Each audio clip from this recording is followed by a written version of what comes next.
রবীন্দ্রভারতী ইউনিভার্সিটিতে যে সমস্ত ছাত্রছাত্রীরা এমএ কোর্সে সেমিস্টার 1 এর হিস্ট্রি নিয়ে পড়াশোনা করছো, তোমাদের ফাইনাল এক্সাম খুব শীঘ্রই হতে চলেছে। ফাইনাল এক্সামের জন্য সেমিস্টার 1.4 এর সাজেশন দিতে চলেছি। 1.1, 1.2 এবং 1.3 এর সাজেশন অলরেডি দেওয়া হয়ে গিয়েছে। ভিডিওর ডেসক্রিপশন বক্সে তোমরা লিঙ্কগুলি পেয়ে যাবে। আমার দেওয়া সাজেশন থেকে তোমরা 90% কমন পেয়ে যাবে এবং ভালো নম্বর পেয়ে পাস করবে। ডিসক্রিপশন বক্সে আমাদের চ্যানেলের হোয়াটসঅ্যাপ গ্রুপ, টেলিগ্রাম গ্রুপে লিঙ্ক দেওয়া রয়েছে। তোমরা সবাই জয়েন হয়ে যাও। রবীন্দ্রভারতীর সব রকম আপডেট সবার আগেই গ্রুপগুলোতে দেওয়া হয়।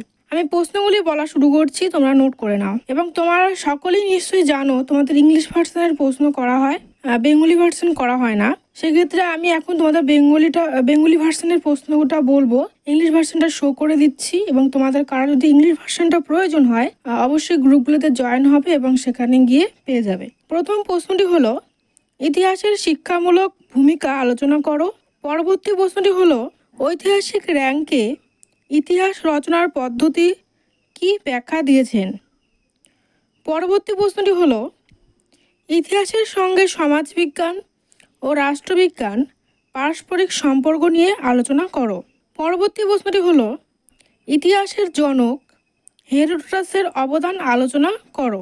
এই সাজেস্টিভ প্রশ্নের উত্তরপত্র আমাদের সেন্টার থেকে খুব স্বল্পমূল্যে প্রত্যেক ছাত্রছাত্রীকে দেওয়া হচ্ছে। তোমরা যারা আগ্রহী রয়েছে স্ক্রিনে দেওয়া আমাদের সেন্টারের নম্বর 7864819403 এই নাম্বারে যোগাযোগ করবে। আর প্রত্যেক স্টুডেন্টকে একটি গুরুত্বপূর্ণ কথা বলে দিচ্ছি, আমাদের সেন্টারের একটাই নাম্বার, যারা নোট নিতে আগ্রহী এই নাম্বারে যোগাযোগ করেই নেবে। কারণ অনেক দালাল বেরিয়েছে যারা আমাদের নাম করে নোটস বিক্রি করছে নিজেদের সেন্টারের। তো ভুল নোট নেবে না, বা যদি স্টাডি উইথ শিবানী স্টাডি সেন্টারে ভুল নোট নিয়ে থাকো, কমন না পেলে, ভালো রেজাল্ট না করতে পারলে আমরা দায়ী থাকবো না। পরবর্তী প্রশ্নটি বলছি, ইতিহাসের আলোকে কলহনের রাজতরঙ্গের বিভিন্ন দিক আলোচনা করো।